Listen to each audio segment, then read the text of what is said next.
Hey, my name's Adam Anderson. I'm the author of Fire Yourself, The Entrepreneurial Endgame. And the entire purpose of this second edition is to help the business owner transition from transactional working in your business to transformational working on your business. That's right, the subtle art of firing yourself. Let's get into it. So I'm going to share with you three numbers: 20, 50, and 70. And these numbers are super important because what they do is they show you the failure rate of companies over the years. 20% of companies fail in the first year, 50 fail by year 5, and then by the time you reach year 10, 70% of all the companies that got started have failed. And these companies are failing for one reason. And it isn't that they can't do their finances, and it isn't that they have bad market conditions. The number one reason these companies are failing is the business owner is suffering from burnout. I know it happened to me. I've seen it happen to my friends, and it's a real thing. So let's go through the signs. How do you know if you're in burnout or heading towards burnout? You're exhausted. Motivation is gone, you're reduced in your performance, you've got emotional detachment, increased irritability, you're neglecting your self-care, you've got loss of interest, physical symptoms are happening, cognitive difficulties, isolation, cynical, anxiety, insomnia. Wow, this is, maybe I'm in burnout right now. I have a couple of these. This is the thing, folks. Self-care is important. But look, this is how you know. And you can be experiencing some or all of these, and it doesn't mean you've burned out yet. But what is going on is that you are in trauma. You're in trouble, and you need to do something about it.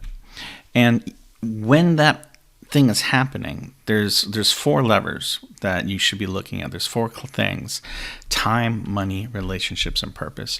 And if you're managing these things correctly, then you are moving away from burnout. And if these things are not managed correctly, you are moving towards burnout. So time. If you're measuring time by how much you grind, about you have to be there by effort putting in, work smarter, not harder, is not a thing you understand. It is just do more. If I want more, I'll just throw more time and effort at it. Money is something that's very scarce to you. It's something that you have to hoard. It's something that is a goal in itself. You have a huge scarcity mindset around the monies. Relationships tend to be a burden to you. You've tried delegating to people before, and it just doesn't work. People, you just do it yourself because, dang it, you can't trust people and they won't do what you need. Why can't I hire any good people anymore? Where are the adults? I need leaders. Relationships. And then purpose, honestly, you probably don't have one. You're just focusing on one, putting the next foot in front of the other, one step at a time. I know, because this is where I was, and we'll go over that in a minute. But yeah, this is what it looks like. When these are the things that you're doing with time, money, and relationships and purpose, you're heading towards burnout. Now, time, when you understand the 80-20 rule, 20% of your time produces 80% of results, and you follow that and do the 20%, you give yourself the free time, all of a sudden you have the ability to change how you think about money. And you move from, hey, money's hard to get, to, well, you know what, I'm not really grinding. And so therefore, it's not really attached. My money isn't attached to my grinding. So now I'm in an abundance mindset, and money begins to appear in my life in a different way. And relationships are recharging. When you have 80% of your time free, you can take the time to mentor those new leaders. You can take time to reconnect with your family. You can take time to actually have a relationship and a friendship outside of the business world. It's crazy. There are people who are interested in things other than business. And then purpose. You'll either be living your purpose or well on your way of discovering your purpose. And it really all comes down to reclaiming your time. Each of these things are freedoms: freedom of time, freedom of money, and freedom of relationships, and freedom of purpose. And when you are experiencing lack of freedom, you are heading towards burnout. And when you're experiencing abundant freedom, you're heading away from burnout. So I mentioned operational debt earlier. Operational debt is what causes burnout inside of companies. And you can tell operational debt because it is a combination between how you handle people, processes, and systems in your company. So business owners rack up operational debt that absolutely have to be paid. If the debt becomes too large for too long, burnout is triggered. Like all those unhealthy symptoms, they don't immediately trigger burnout, but that's the sign that you have debt. You pay operational debt by leveling up how you use people, process, and systems. And that process, the process of working on those people, processes, systems, is what we call working on your business. So when you're working in your business, you are primarily doing the work. You're the center of this hub and spoke, right? You're right in the middle. The wheel doesn't turn without you. And when you are really, really good at being that hub for all of those spokes, you're working in your business. Working on your business is about how do you remove yourself from the center of it and build a company that is self-managing with systems, processes, and the right people. So I tried this a few times, and we'll go through 2 case studies in a moment. But the first idea is to do no harm. When I first fired myself from my company, I caused a lot of damage because I did it in an abrupt way. I did it from a place of burnout. It was very, very difficult. And I caused a lot of damage. I'm not going to, read through all of these, but it was not fair to my employees. It was not fair. I didn't have any employee turnover, but man, morale went down, and people went from really enjoying their work and the thing that I had built to almost hate coming to work, and no one wants to build a company like that. This other part here, the financial implications, that really did it. I'll show you the numbers in a moment, but yeah, it really hurt. And then this other part here, increased stress and burnout. I actually felt more stressed because the way I removed myself from the company, I was completely disconnected from it, and I didn't know what was going on. And so I relieved some of my stress. I got a lot of my time back, but I didn't have my mental energy back because I was still completely obsessed about the company because I didn't set it up in the right way. So let's look at 2 case studies. My first company, Palmetto Security Group, I owned it for 13 years before I sold it. And Hook Security is the current company that I founded. I am the chair of the board and a minority stakeholder. We raised a bunch of money, and I've got a professional team that I was running it, and we built it from the ground up to do that. So let's look at the personal cost of the transition at Palmetto Security Group. So it was year 10. I was at 3.5 million revenue, about 800K EBITDA. It was good. There was nothing it was good. 800K in profit is a lot of profit when you are owning 100% of the company and you've got about 20 employees. But the problem is I kind of had a false sense of confidence. With all of that, I felt like I was the one who brought us there and that the 20 employees wouldn't have survived without me. So burnout was beginning to show up, and it was failing a relationship with my wife and kids, and I really had no purpose. I was just grinding for no purpose whatsoever. Case in point, at this time, my son was 2, and he only called me by my first name, Adam. He didn't call me Dad because every time we talked, it was over FaceTime because I was always on the road. It took about 3 years of me trying to get out of there, with me spending between 300 and 400K a year on how do I do sales better? How do I fix my HR issues? How do I do this? How do I audit that? And I really went it alone. I read as much. I self-taught. I did all the things, went to seminars, all the stuff. And I hemorrhaged around $1 million in trying to do it all. And at the end, I ultimately failed. By the time I was done and I had sold the company, which we're getting to in a moment, I lost $1 million off top line revenue. And for a professional services company, your exit is tied to your top line revenue, particularly mine. So it's either 3 times EBITDA or 1 times revenue. And that loss of $1 million really hurt that exit. So even by the time I was gone, and like I said, I was still burning out because I did it in the incorrect way, and it was still mental stress. I just hated the company, and I was getting to the point where I didn't like the people, and so I just wanted to get away from it.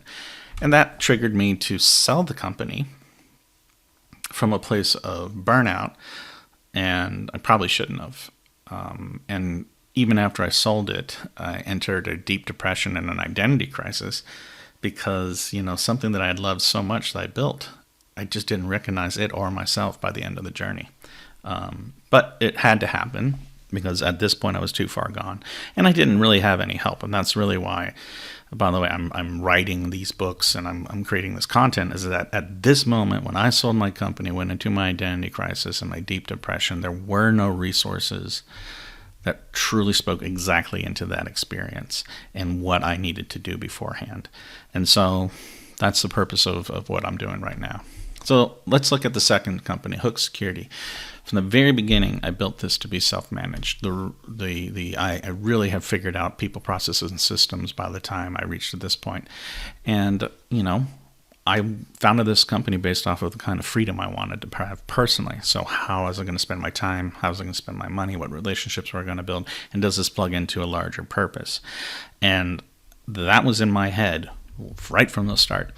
And because I know what I'm good at and what I'm not good at, I made sure that for phase one, it's too early for systems and processes. Phase one, the startup of a company, is always about the people. So I hired somebody who was a fearless bulldog salesperson who would cold call when they're happy, cold call when they were sad. It was just what they did. They went out and they got the first $1 million in revenue from brute force cold calling. At the same time, or shortly thereafter, I then hired a CEO because we decided strategically that this wasn't going to be we were not going to just build a small company, that we were going to take a shot at $1 billion company because we picked the right market. So we hired a CEO, and that CEO went out and took over building the company and raising the money, because I knew from the very beginning I did not want to be the CEO again.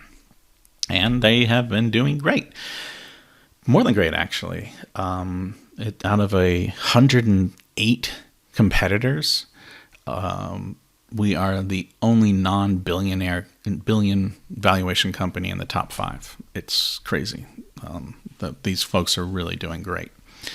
And, what was the difference? What was the difference between the Palmetto Security Group experience and the Hook Security experience? And honestly, it was readiness. And this isn't a judgment statement. I didn't understand what I was supposed to do. I was 26 when I founded Palmetto Security Group. I grew up as an entrepreneur, as I was also growing up as a human. So I give myself some grace. But, I'm hoping you can short circuit and skip some of the things. So if you look at it, I was everything in Palmetto Security Group. Primary consultant, salesperson, and manager for 20 employees. I was able to successfully outsource some financial stuff, bookkeeping, billing, payroll, that kind of thing. But all the other core things that were the business, I was responsible for all of them. So I had basically 3 full-time jobs that I did part-time on each, which is why we, struggled.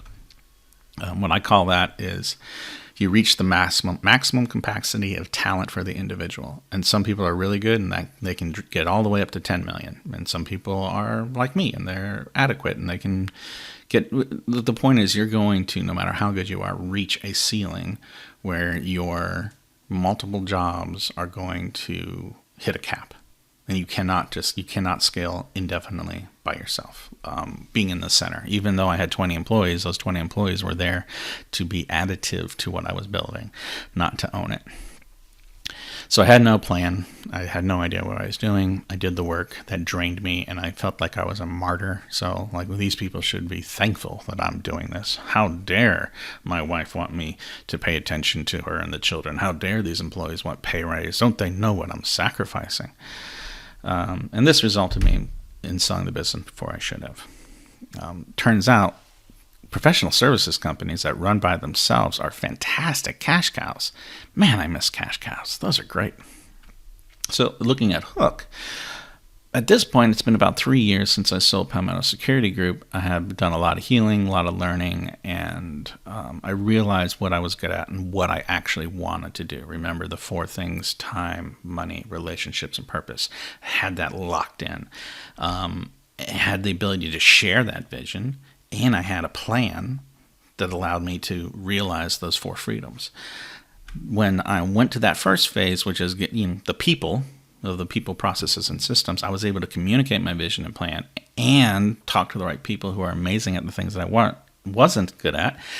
And they were able to buy in because I was able to communicate clearly to them what I'm trying to get done, how I'm trying to do it, and where I think it should go. And then they took it away from me.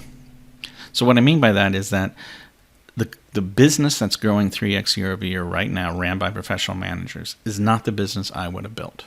It's so much better. It's to the point now I don't know. I don't know if I'll ever want to CEO this company. I currently chair of the board, and it's fantastic. And I'll show you what my work week looks like in a minute. But they are doing such a good job. It's so humbling. And my pride now comes from the fact that I can build businesses that other people can run and be successful in, rather than me having to be the person who is the most important person in the business. And I didn't even know I was doing it until I got to the point of burnout. So, if getting ready is the difference, how do you get ready? Well, this is where I am going to tell you the 7 steps to transitioning from working in your business to working on your business. And this process can take anywhere from a couple of weeks to a couple of years. It all depends on you and your willingness. So, the first one is upgrading your personal mindset. If you're already in burnout, it's real hard to do the next couple of things. So there's some self-care that has to be done. If you're not in burnout, you're about to go do something hard. And so understanding and getting your personal mindset in order is a great way to do this. I can recommend a couple of books. I just really love 10X is Easier Than 2X. That's a great book for this personal mindset stuff. Also, I've got some tools that you can use to go through that. The next part is defining a clear vision. So once you're healthy enough with your brain, when your mindset's right, you can paint a picture of the future that works with your 4 freedoms of time, money, relationship, and purpose. And that's going to detail what you're trying to build and where you're trying to go. And then you can look at your audit. You can look at your systems and your processes against that vision and see where it's trying to go. So I'm assuming you've already started the company.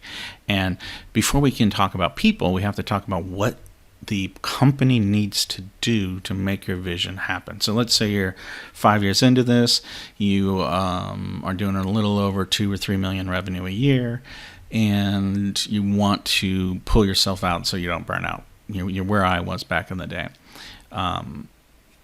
Auditing your systems and process against where you want to go from a healthy mindset is what I did not do. I just jumped over here and I created an org chart and threw people into it. And so every single person that I just hired to solve my problems failed because I didn't do steps 1 through 3. I simply just hired people and expected them to be adults and entrepreneur. After all, I started this company from zero. Why can't they do it? Why can't they take it to the next level?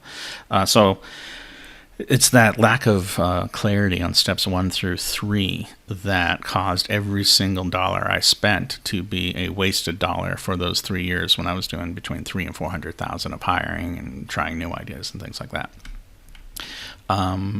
And that communication plan, remember with Hook Security, I was able to tell people actually what I was trying to get done, what they were supposed to do, why I was hiring them to handle what problems. Financial awareness.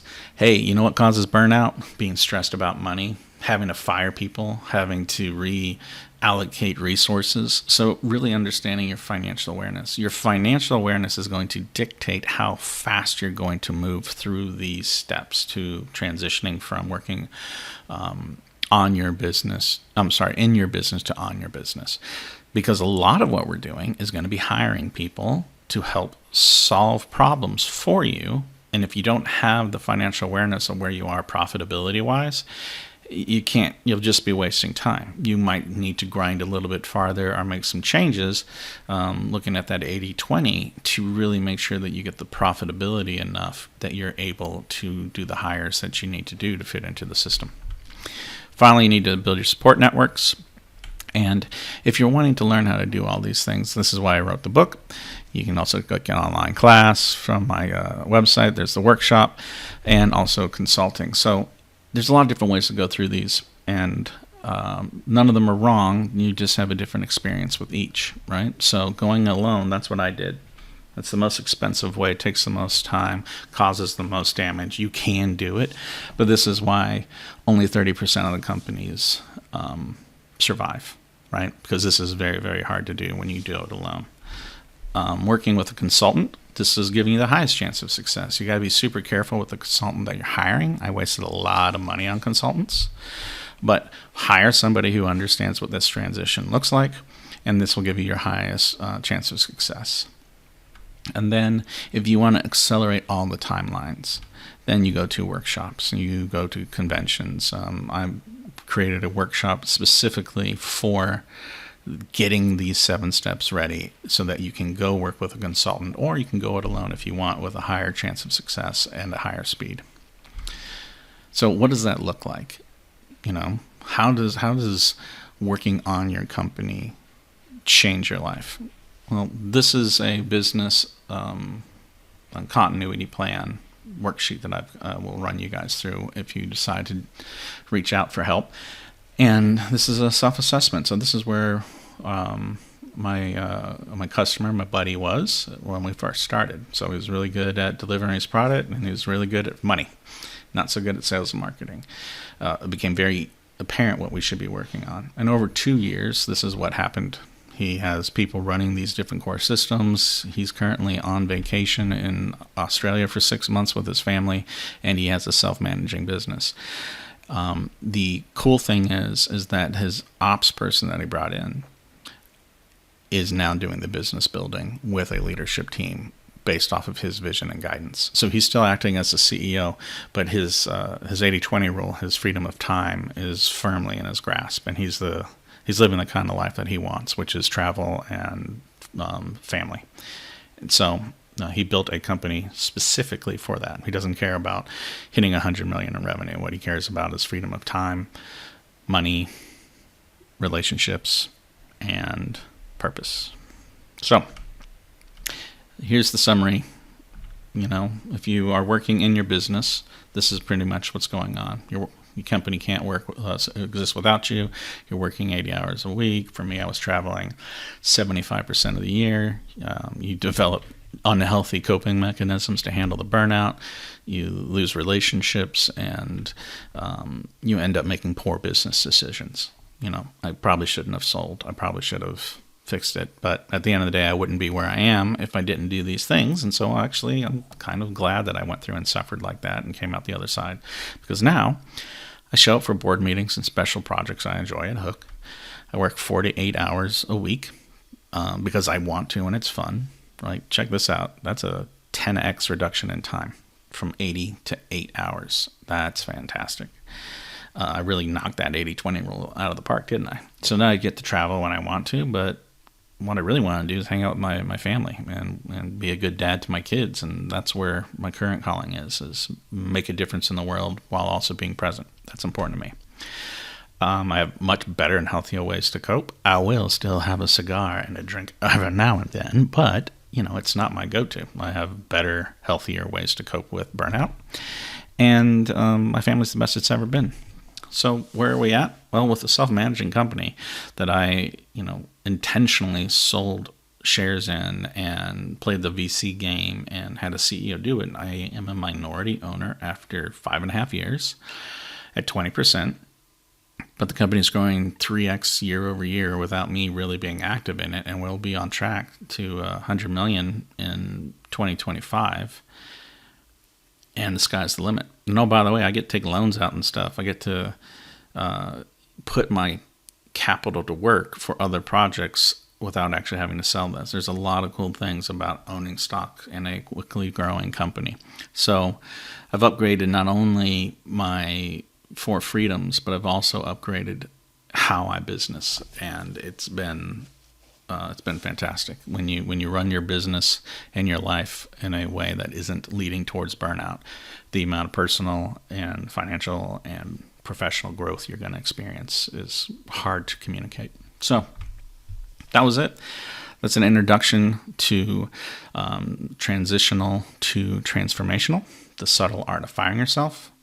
If you want to figure out more about all this, I've got a free class on CEO2Owner.com. It's 8 classes. It's a lot. It's basically 8 one-hour lectures broken into a whole bunch of worksheets. But if you want to go it alone and you want to play with it, it is there for your convenience. It is free. There is no paywall. There is no collecting email address or any of that. But eventually, what I think is going to happen is if you buy into the methodology, or if this resonates with you and you don't want to take the class and want to just get into it, go to CEO2Owner.com, and at the bottom of every page, you should be able to book a discovery call with me directly. And if you are game and active on the LinkedIn's, please connect with me. I'm always interested to talk to entrepreneurs and have dialogues. So thank you for taking the time to listen to me and for letting me go through this. I think it's super important, and I think that the world needs your business, and you need to be able to run it the way that you want without burnout. Have a great rest of your day. Take care.